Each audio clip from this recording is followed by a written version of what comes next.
Shimmon's reports both toward the same purpose. That name has become a rallying cry this week after the Kentucky Attorney General announced the officers who shot and killed Breonna Taylor will not face charges. Brianna Taylor and her family.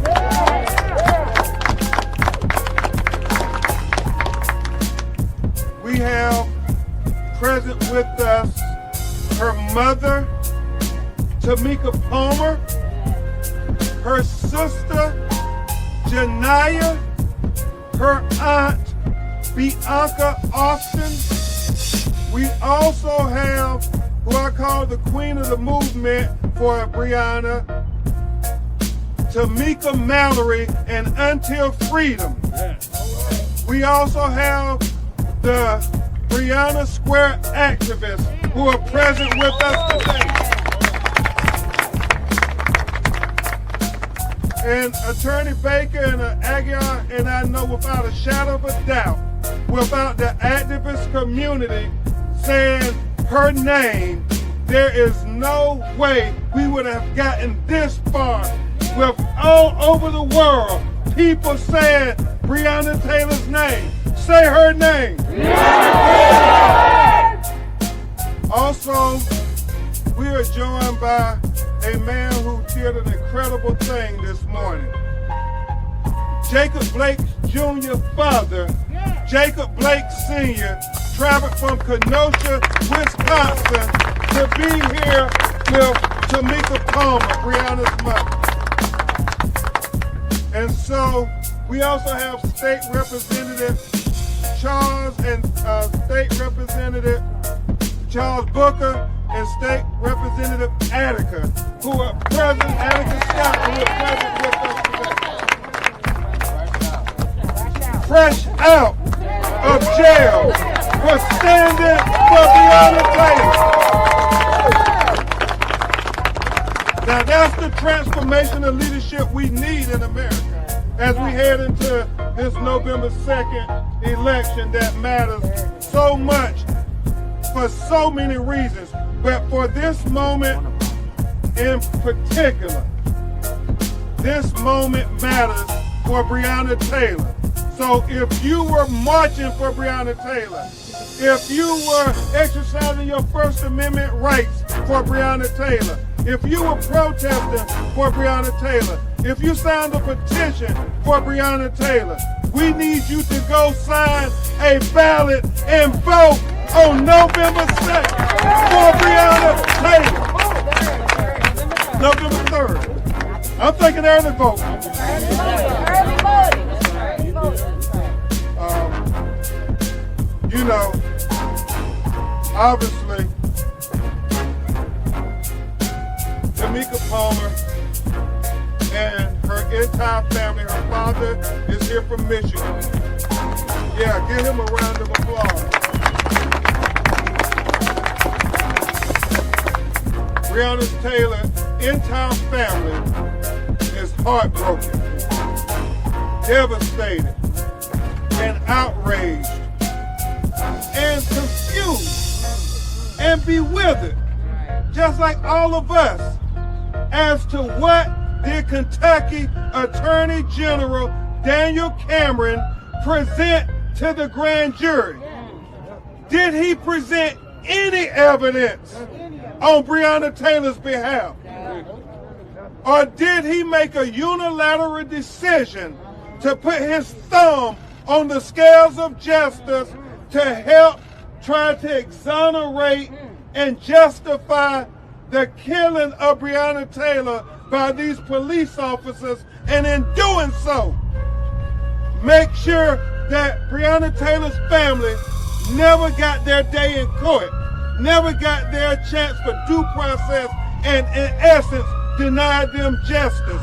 That's why we are standing here today, united in solidarity, declaring and demanding that he release the transcripts of the grand jury proceedings so we can know if there was anybody giving a voice to Breonna Taylor.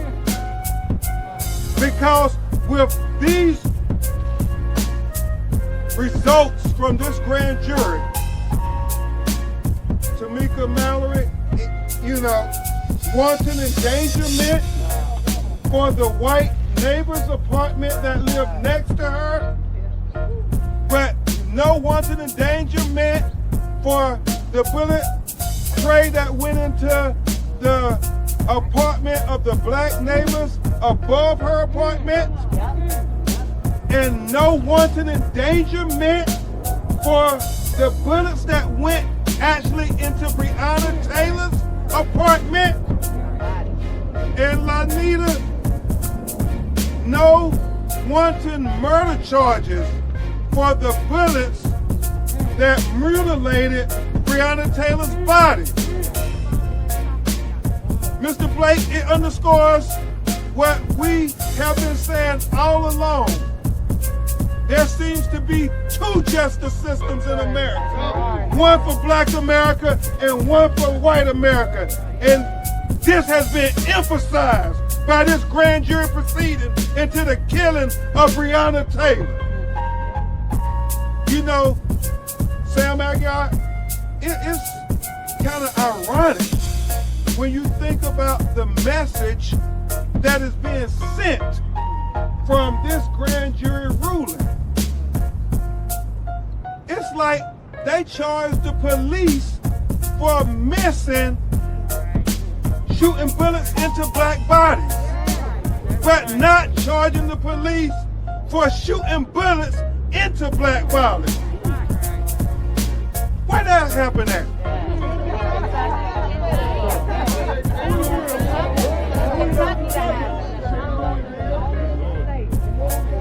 And we question what evidence did Kentucky Attorney General send to the grand jury? Did he tell them about the probable cause affidavit that had a lie on that affidavit, which was the basis for which the judge signed this no-knock warrant in the first place to allow them to be at Brianna's apartment and bust open her door? Because if he didn't send that, my son, well, what did he argue on Brianna's behalf?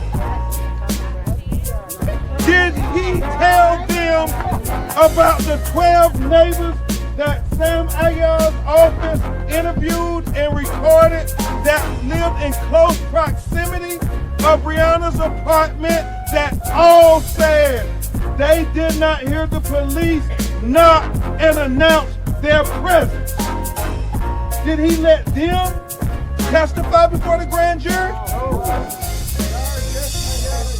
Did he allow the one neighbor who they keep proclaiming that heard the police knock and announce testify before the grand jury, even though, Tamika, as I understand, on 2 previous occasions, he declared that he did not hear the police knock and announce. So is this the only person out of her apartment complex did he allow to testify before the grand jury? That doesn't seem fair. That doesn't seem like you're fighting for Brianna. That doesn't seem like you're putting forth evidence for justice for Brianna. Did he let the cops who shot over 30 rounds of bullets in Brianna's apartment, one from outside the apartment shooting recklessly and blindly, and the others take the dog out of the fight, but you can't take the fight out of the dog. Say it again. For lack of better terms, bark bark for being the dog still standing to fight. Yeah. I knew Cameron would never do his job, but what I do know is that him and countless others will go to bed sleeping with Brianna's face, still hearing her say her name.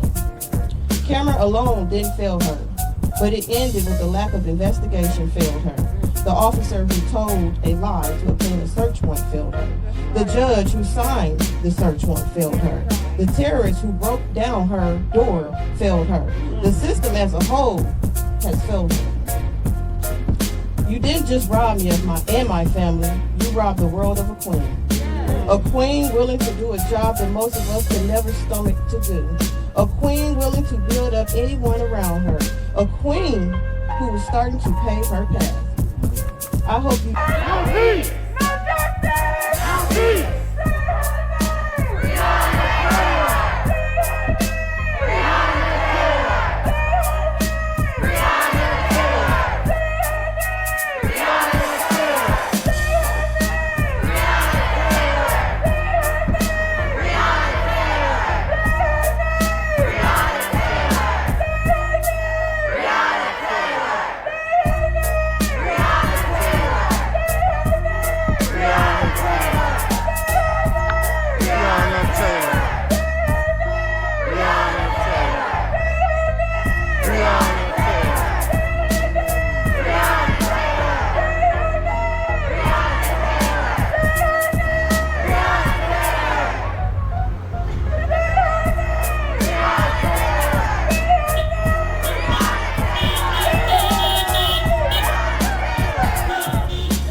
public safety means. It is up to us as a community to say, this is not serving us. This institution is not serving us. They have barricades around their statue instead of in front of protesters because they would rather protect property instead of people. So we get justice for Breonna Taylor by abolishing the institution that killed Breonna Taylor. I know that after George Floyd died, of course, conservative media went out of their way to slander his name and to make sure that people knew about his criminal record. But to me, that is testament that the system was failing George Floyd before the system killed George Floyd. A young man died in Roanoke County in 2016. His name was Deontay Spencer. That is another local example of police brutality that never saw justice. Roanoke County refuses to release the names of the people who killed Deontay Spencer. And his brother, Carl, has yet to see the uncut footage of his brother's last moments. He's been to see his brother standing up because they cut and pasted the footage to prevent him from seeing what exactly happened. They killed Deontay because someone called the police saying that someone had a gun, but all he had in his hand was his cell phone. All he had in his hand was his cell phone. And they killed him. And Roanoke County has refused to show justice by even letting the surviving family members know who killed their brother, who killed their son. So there are two names. Well, first we'll say Deontay's name. Just remember that this is a localized issue, and there are victims like Breonna Taylor all over the U.S., including in Roanoke City and Roanoke County. We are not safe. So when I say his name, please say Deontay Spencer. Say his name. Deontay Spencer. Say his name. Deontay Spencer. Say his name. Deontay Spencer. Say his name.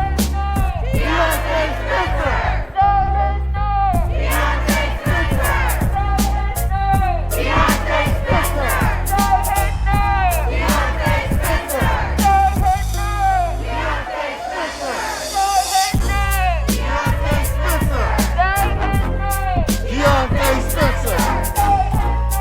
Deontay Spencer. Say his name. Deontay Spencer. First of all, on that day, Roanoke City's favorite thing to say is that we think that was Roanoke County. We're not like that. We don't do that here. And the first part of that now is our performance. But you have a social media page, you have bosses, you have a people police, you have a people police since 2016. If you think it is wrong to murder someone in cold blood and not hold them accountable, then as an institution you could condemn the actions of Roanoke County and call for some important action as an institution. And that's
a unified nation. Black, white, purple, and brown. They can't stop us all. Would you agree? Yeah. It must be one. As far as I know, blue versus black, blue versus everybody. Yeah. They gonna rule the world. He don't need to he was resisting. I'll just kneel on him until he stops. Till he stops resisting and he dies. No justice! No peace! No justice! No peace! I'm sick and tired of it. I'm ready for this mess to be over with. March too many times. Yell so loud I lose my voice because the police just can't do the job and go home. You got police to policeman. That is ridiculous. We got slavery in 2020. If we got slavery now.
dangerous. I've been called radical. I've been called a threat to Roanoke City, and the only thing I've done is say it's Black Lives Matter. That's radical. That's a threat to our city. It's ridiculous. And honestly, I was one of those people that had nothing but faith in our police until I became a victim of both domestic violence and sexual assault. And I went to them, Roanoke City Police. They did nothing to help me, and they actually made things worse. Police do not help us. And for that reason, we need to divest from police and reinvest in our mental health crisis, they should be able to call 911 and have a mental health professional dispatch. If somebody is having a fire, they're not going to call the police. That's the fire department. We already have a working model for it, and yet when we call for this, they act like it's something brand new. So I just want to commend everybody for being out here today. I want to encourage y'all to stay out here. I want to let you know that I have no plans of going anywhere. I plan to continue to be out here with you guys, whether I'm elected or not. I want to go with you guys because that's what we need right now. We need elected officials who want to do the things that you guys want to do, but I also need you guys to recognize the real power of our city. That's exactly what we're doing right now.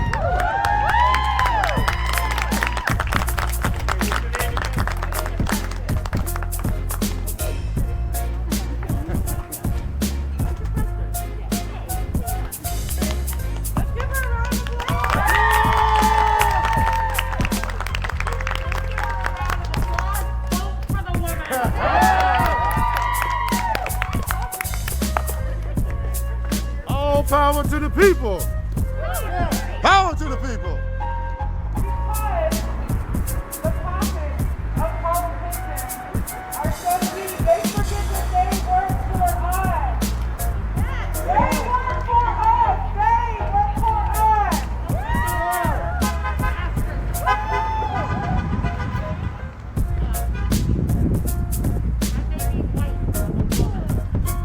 Talk about it. Talk about it, mama.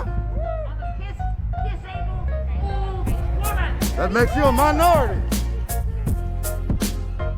We got you back. No justice! No peace! Defund! Police! No justice! No peace! Police! No justice! No peace! Defund! Police! We could house the entire homeless population in Roanoke with less than 1% of their budget. For an entire year, every single homeless person in Roanoke could be housed. Defund the police. No justice! No peace! Police! No peace! Police! No peace! Police! No peace! Police! Take it to the streets to find the police! No justice! No peace! Take it to the streets to find the police! No justice! No peace! Our streets! Our streets! Our streets! Our streets! Our streets! Our streets!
They are in front of the police department. Literally. On the steps. Look at this statue, y'all. Look at this statue. How ironic, he's kneeling on a knee. And they got blockades around the statue so we don't damage it. You're supposed to block off the road to protect us from traffic.